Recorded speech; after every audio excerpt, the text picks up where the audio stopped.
Welcome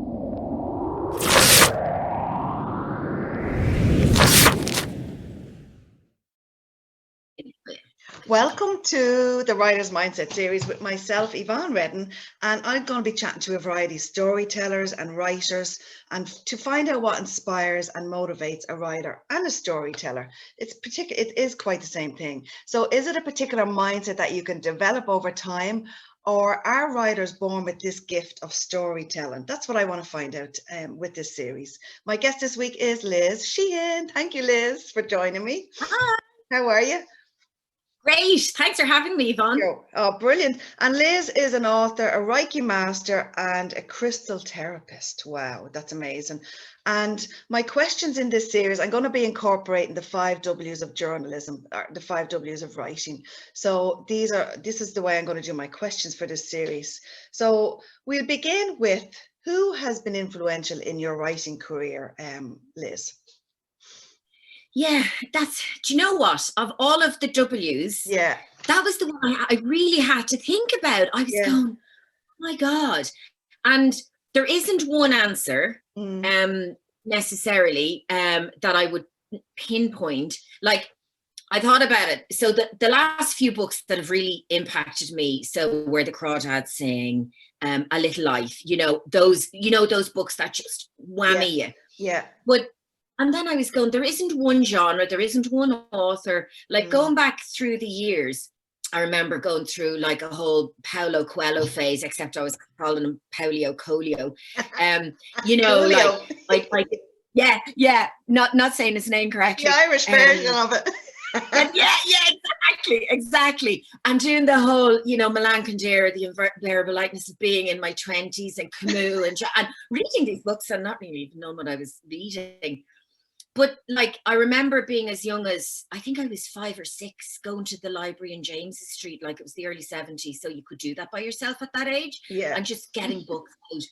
And I just read from, I never considered myself a writer, but I've always been a reader. Yeah. And I think it just was a natural progression then. Does that make sense? Yes, of course. There isn't one. I went through phases of a sort of different types of authors. So really now it's just if I get my teeth into a really good book that knocks your socks off. And is there a person, or is there someone that you've met along the way though that has maybe influenced you to write and to explore your creative art? Is there anyone there that would have, because I always found my journalism teachers in college really got out of me what I was good at. Do you know what I mean? They kind of knew that there was something in me. Was there anyone like that? Well, it's new for me, to be honest. I'd never written anything before. Yeah. Apart from, the only thing I remember writing was when I was backpacking through Africa and I was working in a restaurant in town, and I'd email home like the trials and tribulations of what that was like, and they'd pin them up in the kitchen and they'd be all reading them, and they were like, oh my God, they're hilarious. And I was like, really? I was just telling you what was happening. But I'd never considered myself, I always painted. That was my creative outlet. Like, writing wasn't something. And then just one day I got this idea for a book. Yeah. And I just had to do it. It was that simple. Like, so I'm new to it, and I'm new to kind of getting feedback. And I'm new, like, anybody tells me they've read my book and they like it, I go, I have to kind of get to that level of going, thank you. I know. Why are we so, we just don't take a praise very, very easily, do we? It's mad. And while we're talking about your book, I'm going to put it up here. I know it's probably backwards. Beneath the Visible. I love the name. It's brilliant. Now, you are in the process of rebranding and getting a new cover for this, and you'll probably be launching it. Yeah. So yes, I will be. Tell us a little bit about what this is about. Well, I'm redoing the cover because it's for roughly 12 to 15-year-olds, although I've loads of adults have read it and younger kids. Yeah. But the idea came, so I'd never written anything. And the idea came where I teach kids yoga and mindfulness, and I bring crystals in and they just go nuts for them. And my own kids at the time were younger, and I'd give them crystals going to school if they were nervous or if they had exams and stuff. Yeah. So I was looking at the benefits, whether you believe in it or not. You don't have to. If it's a placebo effect, it doesn't matter. Like, the kids are like, the reaction to them was genuine. and they were helping. And I was going, you know, they're a wellness tool. They're, you know, a mindfulness aid. There's a definite positive impact on the kids. So I looked for books on crystals for my own kids, and I couldn't find any. Okay. So I went, I'm going to write my own. Yeah. So it went from being like a picture book to a novel very quickly. And the idea was I turned the main crystals that would be useful for kids into characters. Okay. And the personalities of the characters then would teach you what those crystals would do for you, if that makes sense. So Tiger's Eye crystal. It's a fiction book, yeah. It's a fast pacey action adventure, but it's fantasy. It's like there's interdimensional hopping, and there's like, you know, power places, and there's vortex, and it brings a lot, like, because I teach kids yoga and mindfulness, it's kind of a wellness tool. I was just going to say there's an element of the wellness as well, which is amazing. There is an element. Yeah, and there is, like, the hero, if she's having difficulties, like somebody would be advising her to, you know, use her breath, and, you know, just hidden in there, kind of nuggets of kind of. These are little things I think we're going to need, I think, from this pandemic year and a half, not even a year now, that the children and people are anxious, and having these tools like the crystals, you know what I mean, can help with that. Yeah, absolutely. Yeah, you know, and did you self-publish that as well, Liz? Yeah, I said, now just because it's a whole new space for me, like I sent it off to random publishers, but I'm throwing darts in the dark. I don't really know what I'm doing. You know, I kind of Googled who does young adult, you know, that. So I've sent it off. And in the meantime, I put it out on the Amazon platform as an ebook and a print on demand book, because I needed to get it off my laptop. It was as simple as that. I got it edited. You know, I did everything, and I got somebody to help me publish it. And put it up there. My difficulty now is working the algorithm, like learning the self-publishing space actually is my kind of.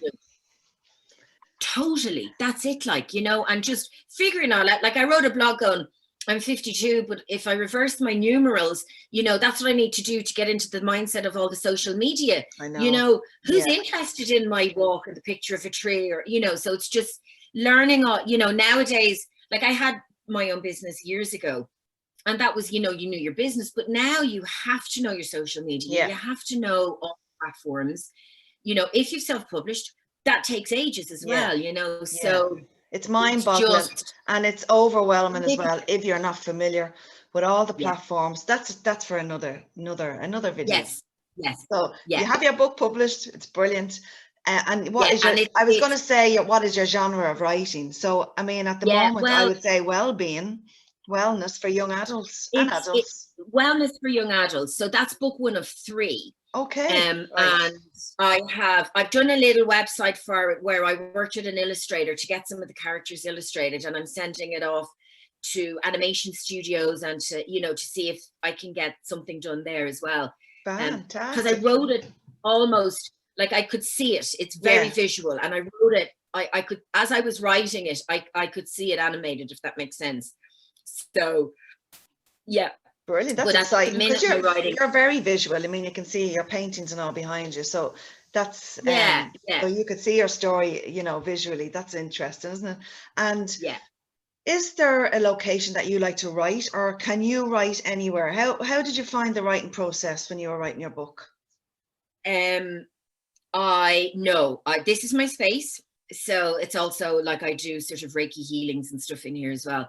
This is my space until my teenage son gets his hands on it. He's in the box room, and he's like, can I have that room? And you can have the box room. But I can't really write anywhere. I have to kind of sit down. Now, I was living in a different house when I wrote Beneath the Visible, and it was just near British space. So my bedroom, I just had a table and I could look out. And I just went up to the bedroom every evening. It was fabulous. I'd say it was fabulous. But I just had the discipline, and you just go up and you just write and get the words down. And, you know, that I find, because I've all my books and my, you know, my notebooks and my reference books, it's all around me. So if I go somewhere else, I feel a bit naked and lost. So I tend to have a space, and that's where Yeah. You know, I do. And I it. suppose those things around you kind of get you in that mode of writing, maybe. I think you have to. It's like, and then some days, did you find that you could write loads some days, and then some days you couldn't? Yeah. Mm. Yeah, definitely. And so just life gets in the way. Like when you're doing Yeah. it in your spare time, Yeah. life gets in the way, and Of course. just stuff happens. And there was weeks would go by when I just wouldn't get anything done, because I just didn't have the time. Yeah. And so when I did have the time, like I do think you have to be disciplined. Yeah. You do have to commit to doing it and getting it, seeing it through to the end. Like I'd say there's millions of half-written books out there, but it's getting it all the way done, be it good or bad, but getting to that final line, I think, is the important. End. It must be everyone writer's dream. And then someone will say, well, when are you writing your next one? Oh, please. Yeah. But like that, I was going to say that when is the best time? Did you find there was a best time to write? That's another W, the when. Like, was it morning, nighttime? Did you find there was a time? Yeah. Well, that book, definitely evening times, just because the kids were boxed off and everything was done, and I had a window. Now it's bizarre, like it's definitely morning time, just because my brain is more awake, and by evening time I'm just too tired and knackered from all the other stuff, like, and I just can't concentrate as well. So morning time, like I'll do yoga and I'll do meditation and I'll just get into it, like, so you can get your mind ready for it. Because I've spoke to Paul Howard before, and he gets up at 5 o'clock in the morning to do his writing. That's discipline. But look how successful he's been. Well, that's like Wayne Dyer, the guy who's him. I mean, he used to get up, I think, at 3:30 or 4, and but I've done that as well. When insomnia hits, I've done that. I've gotten up and just written a little bit and got whatever was in my head out on paper, and it does help you get back asleep. But now it wasn't really quite the same as getting up and getting into it. I did crawl back into the scratcher 20 minutes later. And Liz, and the next W is why? Why do you write? And do you think you need that certain type of mindset that I wanted to find out in this series? Do you think you can develop that, or what do you think? Why do you write? Yeah, I do. I think it's a bit of both. I do think you can you can develop any skill. And I think, like the more you do it, the better you get, and the more, criticism and, in a positive way, I mean, you develop your skill set. But I definitely think you have to have a certain drive initially to do it. Like there has to be something in you to, to make you sit down at the laptop and start banging out the words. Do you know what I mean? And it's like you found a niche. I mean, you, as you said yourself, you have to find something that isn't out there as well. Like the story of crystals. You went looking for the books and they weren't there. So what do? You write a book about it. So there has to be a niche as well, I think, doesn't there? Yeah, definitely. And it was something that was in me and just had to come out. Yeah. So I'm a little bit of a believer in it, it's kind of coming from somewhere else as well to get a bit of a book about it. Yeah. I think that's what all inspiration is. Like you're pulling from that morphic field that's out there. And it's kind of coming through you. Yeah. So, I do think that's what inspiration is, but you have to allow it and you have to facilitate it and you have to, sort of, sit down and do it. But yeah, I think there's, I definitely had the drive to, like, I have a book in me and I'm going to do it. Yeah. Whereas I never ever thought about it before. Yeah. Yeah. And you've two more, you said you've two more. So will this be a series of this along the lines of this one? Yeah. Yeah. Yeah, it's sort of a continuation. I'm on book 2 now. Wow. All across the wall there. Yeah. Just because I'm visual and you get ideas and I have to see it in front of me and then kind of pull it. That's the best way to do it, isn't it? Or yellow post-it notes everywhere. But you have to put it up there on a vision board or a board of something, because you have to see what way, and then you can fix it all up when it's all finished. That's great. And how far are you through that now? I'm about like in the first quarter, but none of it's making sense. It's sort of random chapters. And the way you sort of finish a chapter and you go, oh, I didn't know that was going to happen. I'm not quite sure where it's going. Yeah. But I'm just, I'm at that stage. Yeah. It'll all knit together. Of course it will. Of course it will. So you knit as well, do you, Liz? Yeah. Listen, Yeah. is there any advice that you can give to new emerging writers that you wish someone had told you along the way? I thought about this question as well. And you know what? It's the advice I give to myself that I don't take. Well, that'll do. Just sit down and do it, Yeah. you know, and stop. I let a lot of procrastinating, I think, is the word as well, isn't it? A lot of people do that. Yeah. Definitely procrastination. But I also let the business side of stuff get in the way. You know, I have to do this with the website or this with the, you know, instead of, you know, just sitting down and get, like, the main thing is writing the content. Yeah. Get the content written and the other stuff, you know, will fall into place. So yeah. I think it is just, you know, get the words on paper, you know, do a little bit every day. Even if it's not your book, even if it's a blog, or if it's, because I do think it's a bit like exercising any muscle, you know, you're kind of, you're keeping it fit, kind of, I think. Yeah, you know, that's what I so. found what works for me. And sometimes I suppose the blog post is kind of a little bit of a distraction as well from your book if you needed it, you know, and then you can go back and you're fresh. So there's ways around it, isn't there? And the blog post is interesting because it's completely different. Yeah. I write the blog post from my point of view, like to the mammies out there who have kids who are homeschooling or, you know, whatever's going on. So that's me. That's kind of just my voice, who I am, whereas the books are completely different. Yeah. So it, you know, it actually is quite refreshing to switch and change, you know, to have different ones. And finally, can you name, and have you 3 books beside your table or wherever you read that you're reading at the moment? Yeah, God, I've about 73. I'm okay, but just name 3, please, Liz. Millions and millions. I will only name 3. So my novel book is I have it here. What did I call it? The Heart's Invisible Furies, John Boyne. Have you read or heard of it? I've heard of him, of course, but I haven't heard of that. He did the boy in the striped pajamas. So fabulous, a friend of mine gave it to me, and I love that, you know, kind of if you have a few friends that you swap books because you know they're on the same wavelength, that I like this book, so you like it too. So a friend of mine, Paula, gave it to me. Funny, emotional. It's just one of those great, you just want to dive in.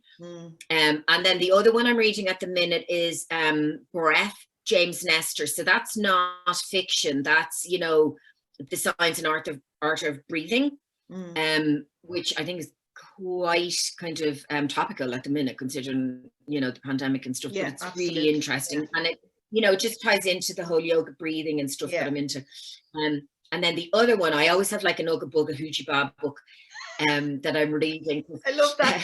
Hoochie Babs. He's a blast with the Hoochie Babs. An Aboriginal woman called Munya Andrews, and she wrote Dreamtime. So it's just all about Aboriginal Dreamtime and the symbolism of it, and just the folklore around it. And, you know, it's just one of those lovely books to, you know, little books to dive in and read, because I kind of weave all that stuff into my young adult, you know, you know, there'll definitely be, you know, an Aboriginal, you know, team guide somewhere helping somebody, you know. So those 3 were top of the pile. So I grabbed them today. Very diverse, but it's good to have different ones, isn't it? Have a rearrange.